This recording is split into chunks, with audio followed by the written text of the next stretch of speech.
Juste pour vous rappeler un peu le sujet, on est sur une table ronde qui tourne autour d'une approche systémique de la santé des sols. Et pour commencer cette table ronde, je voudrais déjà qu'on essaye de définir ensemble qu'est-ce qu'un sol et de quoi on parle quand on utilise la notion de santé des sols. Et Mathieu, je vais te laisser répondre à cette question parce que vu de ton parcours, je pense que tu pourrais nous apporter pas mal d'éléments. Alors pour moi, le sol, c'est en fait une interface entre le monde de la roche, le monde géologique, le monde tellurique et le monde atmosphérique. Donc c'est un monde qui n'est pas tout à fait vivant, même s'il abrite beaucoup de vie, mais qui n'est pas tout à fait minéral. Et donc en fait c'est l'imbrication de ces deux mondes qui produit la fertilité du sol. C'est-à-dire que plus le monde atmosphérique va pouvoir pénétrer dans le sol de manière intime, donc avec ces effets de structure, de porosité, plus on va avoir des capacités de production. Et le lien entre ces deux mondes, c'est la plante qui à la fois en fait, est capable de se nourrir de minéral et qui produit de l'organique. Et donc c'est une interface qui est assez fragile et au regard de la taille de la planète qui est très très mince. Et c'est le support, en fait, c'est la porte d'entrée de toute l'énergie du vivant. Et donc, c'est un milieu qui est extrêmement important et qu'on connaît très mal. Et donc, moi, je me pose une question, parce que c'est vrai qu'on connaît à peu près la définition d'un sol. Là, tu viens de la définir et je pense que c'est assez clair. Mais quand on est sur le terrain, du coup, je vais me tourner vers toi, Thierry. Comment tu peux prendre en compte ce type de notion au niveau de tes pratiques ? Alors c'est vrai que si je devais définir moi les sols par rapport à ce que disait Mathieu, moi j'ai appris à l'école qu'il y avait, il y avait une partie physique, une partie chimique et puis la partie biologique on l'avait aussi, mais on en découvre de plus en plus et comme dit Mathieu, forcément on est loin de tout savoir là-dessus. C'est vrai que la première réflexion en tant qu'agriculteur, lorsqu'on va pas trop loin justement dans la réflexion, c'est un support, c'est une base, c'est le lieu où on va planter une graine qui va pousser progressivement, mais alors pendant des années on nous a appris grosso modo que sur ce sol il fallait, c'était un support et qu'on pouvait y mettre des engrais minéraux entre autres, parfois même aussi un peu d'engrais organiques pour tout simplement alimenter la plante qui va être dessus. Et de plus en plus, lorsqu'on rentre en réflexion, alors le carbone arrive à ce moment-là aussi, c'est qu'en réalité, on nourrit pas la plante, l'intérêt c'est de travailler le sol, d'enrichir plutôt le sol et que lui va nourrir la plante, c'est plus le sens des choses. Et donc c'est vrai que c'est un peu un bouleversement pour pas mal d'agriculteurs quand même par rapport à ce qui était la vision présentée. Moi, mes cours que j'ai suivis à l'époque, il y a une trentaine d'années, mais se basaient là-dessus essentiellement. Et donc, j'ai commencé à entendre parler de ça. D'ailleurs, Mathieu était venu sur pas très loin au niveau de notre GEDA, notre groupement de développement, pour nous montrer un petit peu des choses différentes. Et c'est là qu'on a découvert, il y a une quinzaine d'années, oui, que le sol, il avait aussi une vie, il fallait essayer de l'entretenir, de le développer, et c'est lui qui pouvait devenir potentiellement vraiment l'élément porteur pour le développement de la plante, pour son développement aussi, mais pour aussi l'aspect sanitaire qui est très important et qu'on a jusqu'à maintenant beaucoup travaillé avec la chimie en disant de toute façon s'il y a un problème on a une solution. Sauf que là on commence à chercher d'autres solutions et essayer d'apporter cet équilibre à cette plante pour lui dire plus elle sera forte, plus elle sera résistante, moins on aura à intervenir pour pouvoir réussir à la cultiver et la mettre dans les meilleures conditions et avoir le meilleur résultat possible. Et du coup, par rapport à ça, là, on a vraiment la vision d'un agriculteur. Mathieu, toi, étant donné que tu es aussi conseiller et que tu vois énormément d'agriculteurs sur le terrain, quelle vision ont-ils de cette notion de santé des sols? Est-ce que ça correspond à ce dont Thierry a abordé ou est-ce qu'on a autre chose de différent encore? Alors je pense que sur les dernières années, les 10 dernières années, j'ai envie de dire, il y a eu une prise de conscience généralisée de ce que pouvait représenter un sol. Les agriculteurs sont ceux qui généralement le connaissent mieux, ils en vivent, ils essaient d'en prendre soin. Maintenant, je pense que la problématique, ça n'est plus tellement de la sensibilisation sur l'importance du sol, c'est d'être en capacité de monter des systèmes qui soient capables de les respecter. Et c'est là où c'est plus compliqué. Et d'ailleurs, ce n'est pas forcément du ressort de l'agriculteur, c'est-à-dire que le coût de la main-d'œuvre, les surfaces qui sont cultivées par un très petit nombre d'agriculteurs font qu'on est obligé d'utiliser des matériels parfois trop lourds, parfois trop intensément, que ce soit à l'installation des cultures ou que ce soit à la récolte. On parlait tout à l'heure de culture industrielle dans les Hauts-de-France. On sait que ce sont des cultures qui sont assez agressives sur le sol, mais qui gardent une forte valeur ajoutée. Et donc aujourd'hui, l'idée, et je pense que l'économie carbone qui se met en place est une bonne chose pour ça, c'est de voir comment est-ce qu'on peut remettre du long terme, et le temps du sol, le temps de l'agriculture et du long terme, dans des systèmes qui sont basés sur le court terme. D'accord, et bon, tu utilises le terme système, ça va me permettre de revenir sur les études que tu as fait, Michel, et de nous apporter un peu le côté systémique de la santé des sols et comment toi tu le vois. Alors, je suis tout à fait d'accord avec ce qui vient d'être dit, même si je ne suis pas un spécialiste du sol.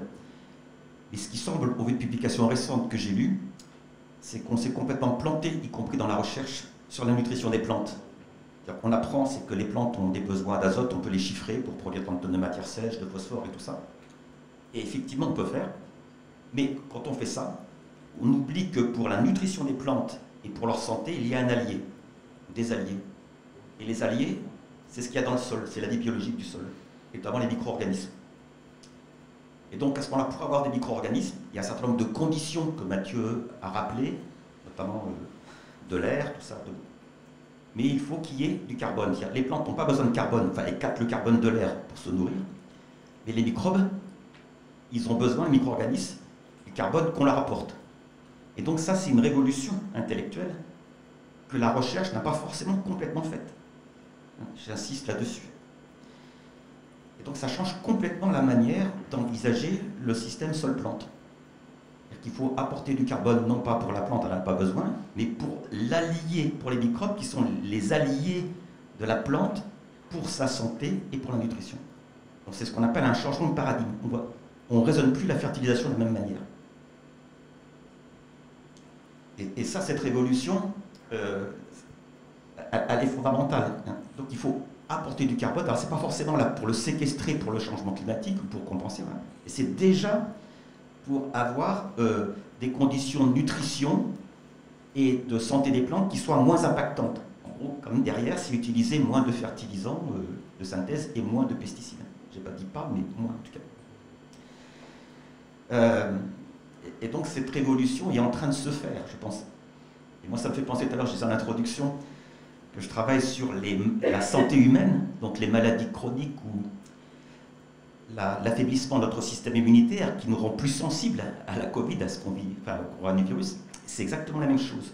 Nous, si je peux me permettre ce parallèle, pour se nourrir, on a besoin de sucre, de glucides, patati patata, mais on n'a pas besoin de ce qu'on appelle les fibres. Les fibres qui sont ce qu'on trouve dans les enveloppes des cellules végétales. On n'en a pas besoin. Ce que j'avais appris étant gosse, c'est que ça sert pour le transit, en gros, à rien. Maintenant, on sait que c'est la nourriture de notre microbiote. Et que si on veut que notre microbiote valorise bien les nutriments, et surtout qu'il joue un rôle protecteur pour notre système immunitaire, il leur faut ces fameuses fibres. C'est l'équivalent du carbone qu'on apporte dans les sols. Et donc ce changement de paradigme, scientifiquement, il est acquis, mais dans la société, il n'y est pas, parce qu'on devrait en parler ces dernières années, puisque c'est une manière de nous protéger, de réduire les risques de maladies chroniques, c'est prouvé, y compris les maladies infectieuses. Et donc moi je fais une analogie entre justement la manière de changer la manière dont on va gérer le système sol-plante pour les alimenter, et puis la manière dont nous, on doit s'alimenter aussi pour nous protéger contre les maladies chroniques ou réduire les risques. C'est un changement fondamental. Et on a une époque où scientifiquement, les deux révolutions, il y en a d'autres, mais arrivent en même temps, il faut pouvoir faire la connexion entre ces deux manières. Alors sachant qu'aussi, je pense que c'est le thème de la journée, si on réinjecte du carbone, on verra comment, pour nourrir les plantes, pour nourrir les microbes qui vont nourrir les plantes et les protéger ou réduire les risques de maladies, de perturbations par les pathogènes, ça contribue aussi à la régulation du climat. Et donc tout ce qu'il nous faut développer par rapport aux grandes crises actuellement sanitaires, climatiques, tout ça, le maître mot, il est dans les synergies. Il y a 1 et 1, ça ne fait pas 2, ça fait 3. Parce que si on raisonne tout séparément, eh bien, on progresse pas. On voit qu'on n'arrive pas à atteindre les objectifs éco-phyto. Je suis dans le comité national éco-phyto, là. Ça fait 10 ans qu'il y a des millions qui sont distribués, ça n'a rien changé. Parce qu'on raisonne les phytos, séparément des nitrates, séparément du changement climatique. On raisonne tout empoisonné, et donc on ne parvient pas à atteindre les objectifs. Donc on a une époque là où il faut penser en termes de synergie et rapprocher les différents domaines de santé, le sol, la plante, le climat, les animaux et nous-mêmes. Si j'ai bien compris, il y a un lien direct entre le respect à la fois de la santé des sols, vous avez fait le lien avec le changement climatique, pardon. Est-ce que tu peux, je ne suis pas sûre d'avoir compris le lien direct entre ces deux événements. Eh bien, en fait, en moyenne, d'après les travaux de mes collègues, c'est pas moi de l'INRAE, les sols français, en moyenne, s'appauvrissent en carbone, en matière organique. Alors, certains s'enrichissent dans les zones d'élevage, et ils s'appauvrissent. Et donc le fait qu'ils s'appauvrissent, ça a 2 conséquences. D'une part, ils ne sont plus nourris les microbes ne sont plus nourris suffisamment en carbone, avec les conséquences que j'ai décrites en termes de nutrition et de contrôle des ravageurs, des parasites. Et d'autre part, ils relarguent du carbone.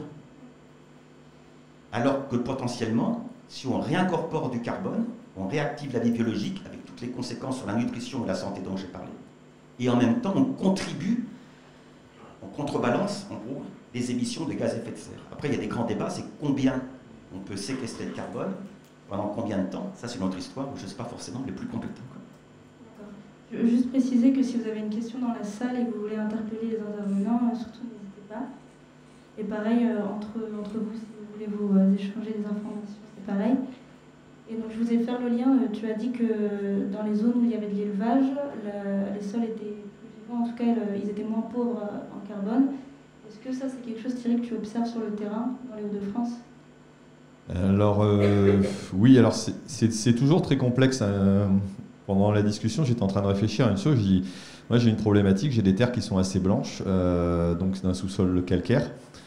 Pour autant, j'ai de la matière organique, j'arrive à des niveaux de 40 pour 1000 de matière organique, donc qui sont plutôt corrects. Et pour autant, j'arrive pas à cultiver correctement sur ces sols-là parce qu'ils ne redégagent pas suffisamment de matière et j'ai un blocage. Alors, en ayant pourtant du carbone à l'intérieur, j'ai une problématique et je repense à un colloque dans lequel je suis allé il n'y a pas longtemps, c'était les problématiques de l'eau, alors quand on parle de synergie, voilà.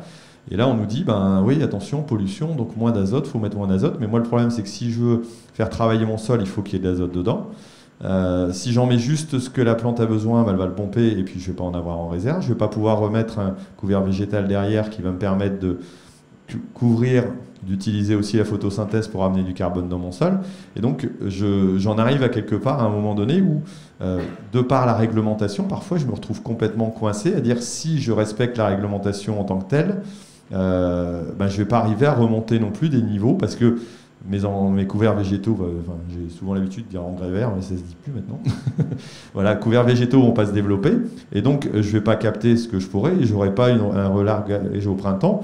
Donc quelque part, je me mords un peu la queue sur le système en disant je n'arriverai pas à faire évoluer les choses tant qu'on n'aura pas intégré différents éléments dans mon système qui m'autorisent aussi à développer, parce que je pense que l'azote a une autre utilité que de nourrir la plante. Elle fait aussi travailler les micro-organismes du sol, si je ne me trompe pas. Et si j'en ai pas, je n'ai pas de vie non plus suffisamment. Donc là, c'est vrai que pour moi, c'est une problématique assez complexe en disant, voilà, ces histoires de synergie et d'interdépendance. Et c'est vrai que si on veut ne pas polluer, bien sûr, il faut mettre des couverts. Mais en même temps, si on ne met pas d'azote, les couverts ne poussent pas. Donc comment j'arrive? Alors je ne sais pas si Mathieu a une solution, une réponse, ou Michel. C'est une question, les légumineuses? Oui, alors on commence à les réintégrer aussi. Alors c'est vrai que dans nos systèmes de production, il faut avouer que ce n'était pas la culture la plus présente. Alors pour autant, maintenant, avec les rotations, on commence à faire, entre autres, en agriculture biologique. Et là, c'est une évolution. La réapparition de la luzerne, on s'est rendu compte que c'était une plante miracle. Moi, j'arrive à faire plus de matière sèche avec ça sans mettre une unité d'azote par rapport à quand je faisais du raisin, donc il n'y a pas photo là-dessus. Et puis la réintroduction aussi dans les cultures, et certainement beaucoup dans les couverts végétaux qui sont à plus de 50% maintenant en légumineuses, quoi. Donc oui, c'est vrai que cette réintroduction-là, je pense qu'elle elle est nécessaire. Et en plus de ça, économiquement, cette année, celui qui a une bonne dose de réserve d'azote pour le printemps, il va faire des sacrées économies, quoi. Je ne peux pas m'empêcher de faire un petit lien, parce qu'effectivement, je ne connais pas tout, mais les légumineuses, c'est quand même une voie. Je rappelle qu'en France, un Français, une Française moyenne, on consomme 1,7 kilos de légumineuses, mettons de lentilles pour simplifier, et que pour notre santé, pour apporter les fibres, il faut en consommer 10 kilos. Il faut multiplier par 5. Donc tout de suite, il faudrait développer en France, j'ai fait le calcul de mémoire, je crois que c'est 200 000 hectares de légumineuses pour, non pas pour les animaux, là, mais pour notre propre alimentation. Et donc il y a une voie, c'est-à-dire parce que les changements sont souvent difficiles en agriculture, parce qu'il n'y a pas des changements concomitants dans les autres maillons du système alimentaire. Ouais, parce que moi, si on ne me les achète pas, c'est pas la peine, je les produis. C'est pour ça qu'il faut que le consommateur change aussi. Et il y a un potentiel considérable, multiplié par 5. Et en plus, les légumineuses, pour nous, on les importe. On importe des lentilles du Canada, alors qu'on pourrait les cultiver. Ouais. Je vais laisser Mathieu rebondir sur ce qui a été dit. Je pense qu'il a pas mal de choses à ajouter. Alors, il y a deux choses, pour revenir à ce que disait Michel au début. Alors, moi, je ne suis pas un spécialiste de la santé humaine, mais ce qu'on constate effectivement sur la nutrition du sol et sur la nutrition des troupeaux, notamment, c'est que c'est la même chose.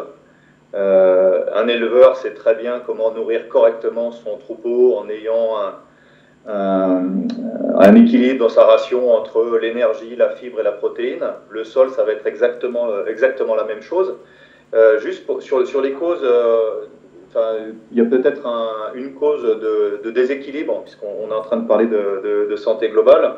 C'est qu'on a longtemps tiré sur le sol, sur les ressources organiques du sol. On a fertilisé exclusivement avec de l'azote, du phosphore et de la potasse, et puis récemment d'ailleurs seulement de l'azote. On observe qu'il y a des carences sévères dans certains sols, notamment en soufre, en bore, parfois en calcium, en magnésium, et qui vont sans doute se répercuter dans l'alimentation humaine. Donc ça peut se corriger sur le long terme en redressant la matière organique, mais ça se corrige aussi dans la fertilisation qu'on peut apporter, c'est un premier point. Et pour répondre à la problématique de Thierry, c'est une problématique qui est tout à fait vraie, c'est-à-dire qu'aujourd'hui, on veut orienter tous les systèmes agricoles vers de la recapitalisation de carbone, mais on oublie que cette matière organique, même si elle est composée pour moitié de carbone, elle est composée d'azote. Pour vous donner un ordre d'idée, 1% de matière organique, c'est à peu près 20 tonnes de carbone organique, et c'est pas loin de 2000 kg d'azote à l'hectare. Voilà. Donc quelqu'un qui veut remonter les taux de matière organique de ses sols, il va devoir fournir au sol de l'azote. Et ça explique tout à fait ce que disait Thierry, c'est qu'il y a, quelqu'un qui a déjà capitalisé sur 10, 15, 20 ans, il peut se permettre de réduire la fertilisation parce qu'il va avoir une libération naturelle de l'ensemble des éléments minéraux dont ont besoin les plantes. Quelqu'un qui démarre tout juste avec des stocks qui sont au ras, on peut au contraire accélérer les carences et les déséquilibres. Et ça, c'est un point qui est extrêmement important à dire quand on s'intéresse à l'agronomie, à ce qui se passe réellement sur le terrain. C'est l'orientation dans ces systèmes-là ne peut pas se faire n'importe comment.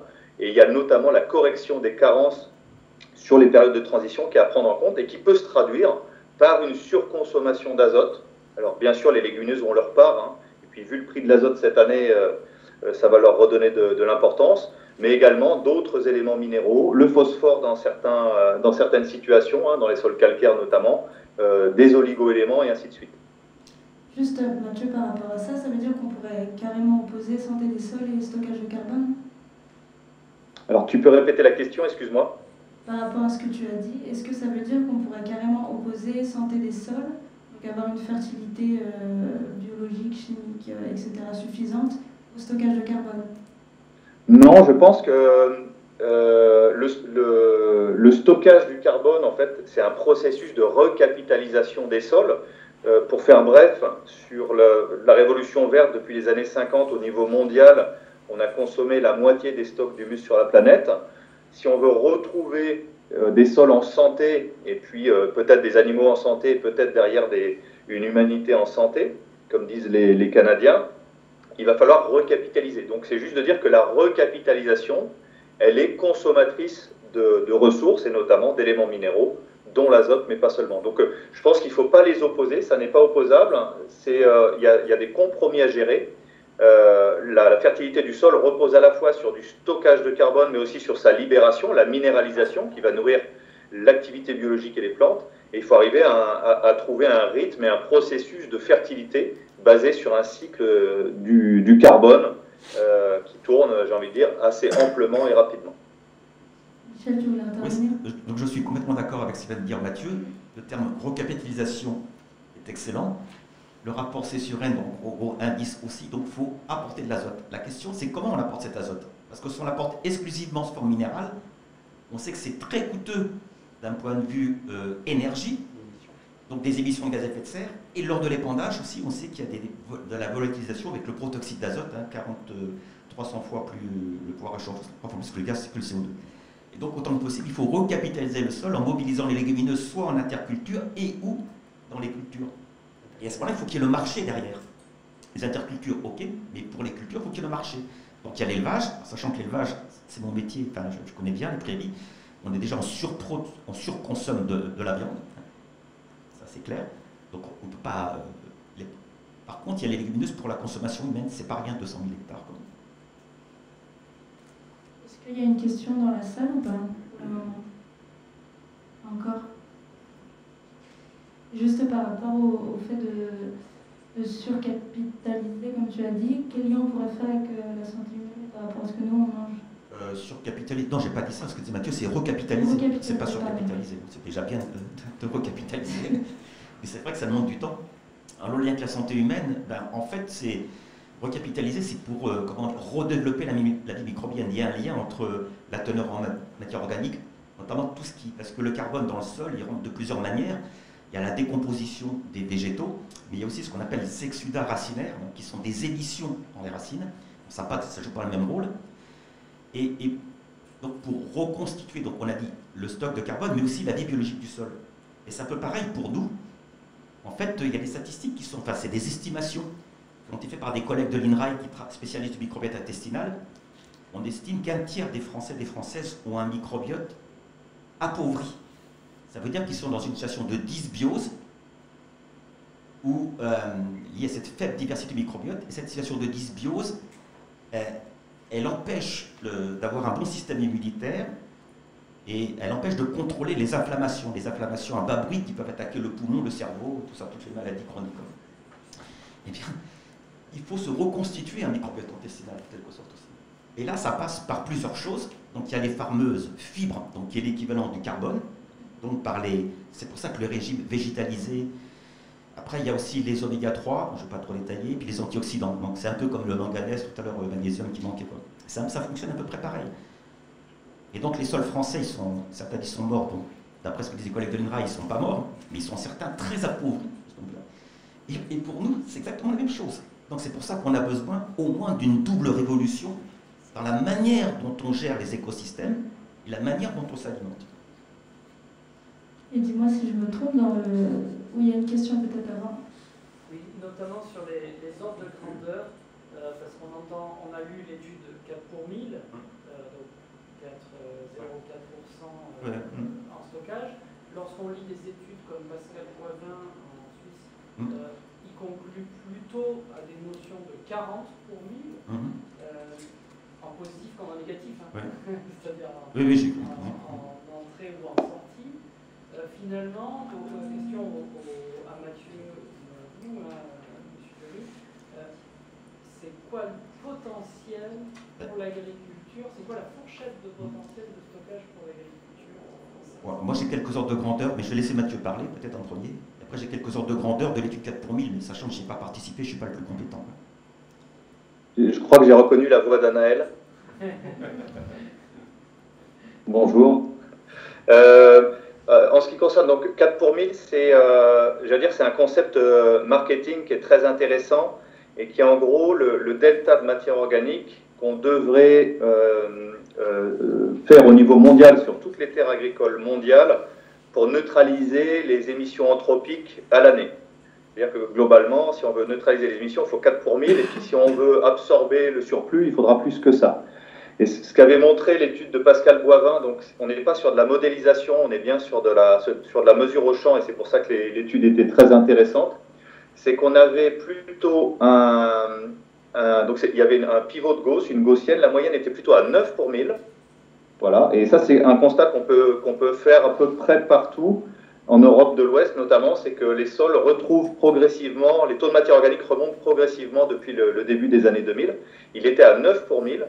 Et là-dedans, on avait les pires, donc des agriculteurs qui étaient des stockeurs qui arrivaient à moins 30, moins 40 pour 1000, notamment sur des retournements de prairies et des choses comme ça. Et les meilleurs d'entre eux arrivaient jusqu'à 40 pour 1000. Donc 40 pour 1000, ça fait 4% par an, c'est énorme.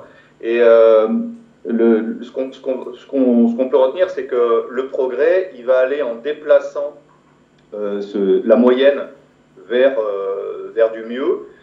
Parce qu'au niveau climatique, on n'est pas obligé d'être purement stockeur. À partir du moment où on est moins des stockeurs, on participe quand même au progrès. Ça, c'est un point qui est aussi intéressant. Sur les ordres de grandeur qui sont retenus aujourd'hui, notamment dans les études françaises, on va être entre 1 et 2 tonnes d'équivalent CO2 par hectare et par an pour des pratiques de régénération des sols. Ça passe principalement par le retour systématique des pailles au sol. Donc ça pose aussi des problèmes d'export de paille et comment est-ce qu'on peut faire des paillages dans les exploitations, d'une part. Et d'autre part, bien sûr, la pratique de la couverture végétale. Donc ça, c'est pour les sols. Et puis, pour ce qui est de la dénitrification, la réduction, bien entendu, de la fertilisation azotée et puis le réemploi et l'intensification de la production de légumineuses en culture et en interculture. Du coup, Mathieu, ce 40 pour 1000, les agriculteurs qui arrivaient à ces taux-là, ils mettaient en pratique l'ensemble des éléments que tu as cités là, à la fois non-exportation des pailles, intégration d'un coût, etc. Ouais. Globalement, ce qui était montré, il y a pas de. En fait, on n'est pas en agriculture biologique, c'est pas un cahier des charges. On est plutôt en fait sur des obligations de résultats. Ce qu'avait montré l'équipe de Pascal Boivin, c'était que globalement, plus on restituait les pailles au sol, plus on couvrait les sols et moins on travaillait les sols, plus on pouvait monter haut dans le stockage de carbone. Voilà. Et le consensus, on a parlé tout à l'heure, Thierry parlait de réduction de travail du sol. Je préfère aujourd'hui parler de raisonner le travail du sol. Le consensus en France aujourd'hui, c'est de dire que moins on travaille les sols, plus on va pouvoir les couvrir. En gros, plus on va pouvoir semer tôt et plus on va pouvoir les détruire tard. Et qu'en gros, le progrès en termes de séquestration de carbone est là. Ok. Et juste pour information, Pascal Boivin interviendra après, donc si vous avez des questions plus précises sur l'étude qu'il a menée, ce sera l'occasion. Je crois qu'il y avait une question devant. Ouais, en fait, c'était plutôt un commentaire. Je suis Eric Séchat, d'INRAE aussi, j'ai participé justement à l'expertise 4 pour 1000 sur le volet couvert intermédiaire. C'était pour faire un rappel et puis un commentaire. Le travail du sol en tant que tel, il y a de plus en plus, voilà, on est proche d'un consensus pour dire qu'en soi, il n'a pas d'effet sur le stockage de carbone. Faut voir je vais en parler tout à l'heure, le bilan carbone, c'est comme un compte en banque. Ce qui compte, c'est les entrées et les sorties. Et on voit qu'en fait, cette espèce de mythe que le travail du sol avait un impact sur le stockage de carbone, c'est lié à la façon dont les mesures étaient faites. Si on regardait, comme c'était le cas auparavant, uniquement les choses sur 30 cm, oui, on va stocker du carbone dans les 30 cm, mais on en perd en dessous. Ce qu'il faut regarder, c'est le stock sur le volume total de sol. Donc c'est juste une histoire de dilution différente, d'arrêt de la dilution du carbone dans le profil du sol quand on arrête le travail du sol. Donc, et d'ailleurs, c'est un levier que nous n'avons pas considéré dans l'étude 4 pour 1000 parce que les méta-analyses récentes ont bien montré que si on prend en compte l'intégralité du profil de sol, le travail du sol n'a pas d'impact sur le stock. Et après, juste un commentaire. Moi, ça me plaît beaucoup d'entendre ces propos sur une vision intégrée des choses, que ce soit au niveau de la parcelle ou au niveau alimentation humaine. Parce que moi, je suis un écologue de formation, donc je je m'entendais dire tout à l'heure qu'il y avait un nouveau paradigme chez les agronomes concernant le fait que ce qui compte en fait c'est la quantité de carbone qu'on amène dans le sol. Je pense qu'il y a eu une vision trop centrée sur le sol pendant très longtemps et on a oublié que ce qui amenait du carbone dans le système, c'est la plante. Et donc il faut cette vision intégrée des choses, c'est très important. Et y compris sur les aspects climatiques, les conséquences climatiques des pratiques dont on est en train de discuter, faut pas se tromper. Moi j'alerte tout le temps mes collègues, y compris à l'INRA, sur le fait que stocker du carbone dans les sols c'est indispensable, parce qu'il faut réduire la concentration atmosphérique, ne serait-ce que pour les impacts que ça peut avoir sur les récifs coralliens, etc., sur le climat de manière générale. Mais il faut prendre des précautions parce qu'il y a d'autres effets sur le climat qui sont associés à ça, les variations d'albédo, l'assombrissement des sols, on retient plus d'énergie solaire, on peut avoir des effets contre-productifs de compensation. Et donc il faut regarder l'ensemble des effets liés aux pratiques permettant de stocker du carbone pour ajuster, s'adapter et couvrir notamment les sols en permanence. On pourra en parler longuement. Tu nous as fait un teaser de ton intervention. Non, ça, je ne parlerai pas de ce volet-là. On prendra 5 minutes tout à l'heure pour prendre aussi le temps d'impacter sur le reste. Ça me fait penser, pour citer dans une approche globale, en gros l'agriculture, c'est 100 millions, j'arrondis les chiffres exprès, 100 millions de tonnes d'équivalent CO2 qui sont émises, donc beaucoup l'élevage notamment, dans les 2 tiers. Et vous savez qu'on doit atteindre la neutralité carbone, c'est une bonne chose ça. Alors, séquestration du carbone dans les sols, c'est fondamental pour le climat, c'est fondamental pour tout ce qu'on a rappelé au début, nutrition minérale, santé des plantes. Mais en même temps, on sait que c'est asymptotique. Ça va être rapide là, les premières années quand on part avec des sols très bas, mais après ça. Et puis c'est compliqué quand même. Il faut le faire, mais c'est compliqué de mettre en œuvre. Alors, je rappelle que, je vais peut-être dire une bêtise, on me corrigera, mais 4 pour 1000 par les cultures intermédiaires notamment, on peut séquestrer, je ne parle pas des forêts. Actuellement, on est plus ou moins soit positif, soit négatif, ça dépend si on prend les modèles, l'expérimentation, si je comprends bien les mesures. On peut séquestrer 30 millions de tonnes, par exemple. On peut compenser un tiers de grandeur. Il ne faut pas oublier que par le changement de régime alimentaire, je précise, je suis ni végane ni végétarien, je précise bien, je suis comme spécialiste de l'élevage, on peut réduire de 35 millions, un tiers, plus. Et que la bonne nouvelle, c'est que c'est aussi meilleur pour notre santé. Toutes les études INRA, INSERM le montrent. Quand on divise, je vais à la bouche, mais j'ai des publications si vous voulez, on divise par 2 notre consommation d'air en moyenne, par 3 pour certains, par d'autres, on ne change pas. C'est 35 millions de tonnes instantanément. C'est pas drôle pour les éleveurs, mais ça, c'est les politiques qui doivent accompagner. Et donc l'urgence climatique est telle, parce qu'on a passé notre carrière, moi le premier, à améliorer notre aliment, enfin l'agriculture et tout ça, et le problème, il n'est plus là. On doit atteindre des objectifs. On le doit pour les générations futures. Et que si on ne veut pas dépasser le fameux 1,5 degré, et même si la France ne pèse qu'à 1%, il faut le faire, il faut à la fois séquestrer du carbone dans les sols, comme on l'a dit, le plus possible, mais il faut à la fois changer notre régime alimentaire.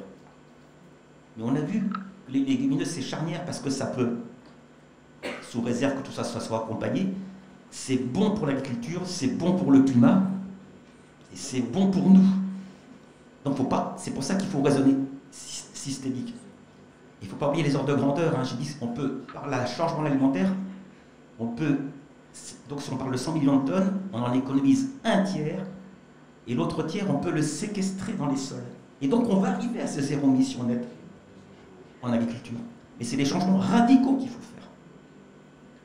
Du coup, vous avez quand même beaucoup travaillé sur l'élevage et là, vous venez de le pointer du doigt, mais est-ce que vous pensez quand même qu'il y a du potentiel de stockage de carbone, enfin des pratiques qui sont quand même plutôt bonnes pour les écosystèmes au niveau des prairies permanentes, là, etc. Moi, je n'étais pas spécialiste du carbone, je ne suis toujours pas, mais comme je suis tombé de haut il y a 10 ans, quand je me suis fait critiquer, parce que je répétais des phrases, les prairies stockent du carbone, je me suis fait allumer dans une publication, parce que en France, les 2 tiers ou les 3 quarts des prairies, ce sont des prairies permanentes. En moyenne, elles ne séquestrent plus de carbone. Des fois, elles en perdent, des fois, elles en gagnent. Les prairies qui séquestrent des carbones, c'est quand on part d'une culture et qu'on met une prairie temporaire avec des légumineuses. Là, on séquestre à plein pot. C'est un peu comme une culture intermédiaire, un couvert végétal. Donc les prairies, elles en séquestrent, d'accord. Et si on les retourne, elles en déséquestrent beaucoup. Et en même temps, je suis là dans un groupe de travail. Ce qu'on sait, c'est que si on déséquestre, si on calcule sur 20 ans, quand on retourne une prairie, on va perdre, je crois que c'est 4 tonnes de carbone par an. Je suis sur du CO2, mais c'est l'équivalent de ce qu'une vache émet sur cette prairie par an, en méthane. Donc c'est pas si simple que ça. Hein. Donc il faut absolument conserver l'élevage à l'herbe. Je vous le dis, je ne vais pas trop traîner. Il reste 5 minutes. Bon, alors j'arrête juste parce que les prairies, elles jouent d'autres services. Il n'y a pas que la séquestration du carbone. Elles jouent le rôle d'une infrastructure écologique dans le paysage par rapport aux cultures, pour faire vite. En même temps, j'ai peut-être relancé la balle à Mathieu, qui, si je me trompe, il est en Sologne en ce moment. Voilà, pour le prochain enregistrement de son podcast, avec 2 de ses amis. C'est fait, bon, bah, très bien, ça va être intéressant à écouter. Et dans le dernier, tu évoquais justement le retour de l'élevage, justement, pour rééquilibrer. Voilà, et quelque part, on se retrouve encore dans un système où on dit, bah voilà, il faut diminuer, mais en même temps, pour la culture, si on veut séquestrer et si on veut créer un modèle très intelligent, il faut réintroduire aussi de l'élevage pour remonter aussi sur des terres de culture qui ont perdu ces vocations-là de séquestrer. C'est là aussi où il y a quand même un système intéressant qui est à la fois... on se pose la question maintenant, moi je me dis, je ne sais plus où je dois aller, quoi, parce que ça devient compliqué, quoi. Juste avant de te répondre, j'aimerais aussi bien rebondir sur la question du travail du sol qui a été évoquée tout à l'heure par Eric Séché. C'est vrai que si on fait un bilan quantitatif de ce qui rentre et de ce qui sort, dans le consensus scientifique d'aujourd'hui, le travail du sol a assez peu de place. Et je pense qu'il ne faut pas du tout le balayer, même si on rentre dans une ère si on est dans l'ère des nombres, de la quantité et pas de la qualité. Parce que la manière dont on va travailler le sol va l'organiser d'une certaine manière, va lui permettre d'abriter une activité biologique différente à partir du moment où on laisse tranquille. Je pense notamment à tout ce qui est champignons mycorhiziens. On va être aussi capable de gérer plus efficacement l'eau. Et on a parlé du carbone, on a parlé de l'azote, il faut parler de l'eau, c'est-à-dire qu'on ne fera pas de séquestration de carbone dans les sols et on ne produira pas si on n'est pas capable de gérer l'eau. Et l'eau, c'est déjà un problème dans la moitié sud du pays et c'est en train de gagner avec le changement climatique. Donc je pense qu'il faut pas opposer en fait des pratiques. L'idée c'est pas de dire les couverts oui et la réduction du travail du sol non. Il faut garder une vision systémique. Et au niveau qualitatif, la gestion et le raisonnement du travail du sol est extrêmement important. Et puis après pour rebondir pour prendre la perche tendue par Thierry sur la question de l'élevage, bien entendu, l'élevage est quelque chose qui permet justement de boucler le cycle du carbone et le cycle de l'azote. Et c'est quelque chose qui est très intéressant. Et justement, dans ces systèmes-là et dans ces pratiques, on peut justement arriver à des systèmes d'élevage qui s'affranchissent plus ou moins longtemps de la prairie, et donc qui permettent d'avoir des valorisations de biomasse extrêmement intéressantes et d'amplifier le système. Et puis si on parle de la crise de l'azote qui arrive, des systèmes dans lesquels on a un bouclage sur place du carbone et de l'azote, ça fait qu'on n'est pas du tout soumis aux variations de prix du marché. On arrive en fait à produire bon an, mal an, quels que soient les aléas internes, les aléas externes, les aléas économiques. Et ça, c'est aussi le but de retrouver des sols en santé, c'est de retrouver des systèmes agricoles résilients et autonomes, justement qui soient peu sensibles aux variations économico-climatiques. Merci Mathieu. Je crois, Perrine, qu'il reste plus de temps, que je vais devoir conclure, à part si vous voulez rebondir rapidement sur ce qu'a dit Mathieu. Et sinon, moi, ce que je comprends de tout ça, c'est que les agriculteurs ont un rôle important sur la gestion de la santé des sols aussi, mais si on prend une vision systémique, et c'était le but de cette table ronde, nous, en tant que consommateurs, c'est non négligeable l'impact qu'on peut avoir sur l'agriculture de demain et sur la restructuration des cycles, que ce soit d'un point de vue au niveau du sol ou de notre santé même en tant qu'être humain. Donc s'il n'y a pas de questions, je vais attendre un peu, peut-être qu'il y a quelque chose qui va émerger. Je vais peut-être intervenir un peu, c'est que quand j'entends tout ce qu'on a pu dire jusqu'à maintenant, c'est pas forcément évident d'être agriculteur aujourd'hui en s'entendant dire un peu tout. L'agence de l'eau me dit il faut réduire votre production d'azote. On nous dit il faut réduire l'élevage, mais on peut aussi l'utiliser sous une autre façon. Et c'est vrai que là-dessus, on a intérêt d'avoir des messages assez clairs. Alors, vis-à-vis des agriculteurs, c'est une chose, eux peuvent prendre leurs décisions. Et puis, je pense que quelque part, l'arrivée de l'économie du carbone peut apporter aussi peut-être un coup de pouce à ceux qui veulent avancer. Mais c'est vrai que même au niveau des politiques ou du grand public, on a intérêt à montrer ces messages-là et à les exprimer parce que sinon on restera toujours incompris par rapport à ce qu'on fait, quoi. Donc c'est important de bien réfléchir. Et je vois que l'évolution des choses est quand même assez positive. Mais en tout cas, il y a tellement une complexité dans ces choses-là qu'il va falloir être assez clair pour arriver à s'exprimer, quoi. Michel, tu voulais rajouter quelque chose? Oui, juste une anecdote, si je rebondis là-dessus, je suis complètement d'accord. Moi-même peut-être, mais parmi vous, ceux qui mangent beaucoup de burgers par exemple, mais ils sont complices d'une déstabilisation des filières. Pourquoi? Parce qu'on ne produit pas assez en France, et donc on importe d'Allemagne des vaches de réforme. Alors que si on consommait à l'échelle de l'année l'animal entier, aussi bien les pièces avant que les pièces arrière, ça permettrait de donner une place légitime plus grande à l'élevage français. Vive le bourguignon. Et les filières sont obligées d'importer parce que beaucoup parmi nous mangent des burgers trop souvent. On privilégie ces pièces de viande. C'est pour montrer que le consommateur est partie prenante finalement. Il est complice de difficultés sans le savoir. Merci à tous les trois.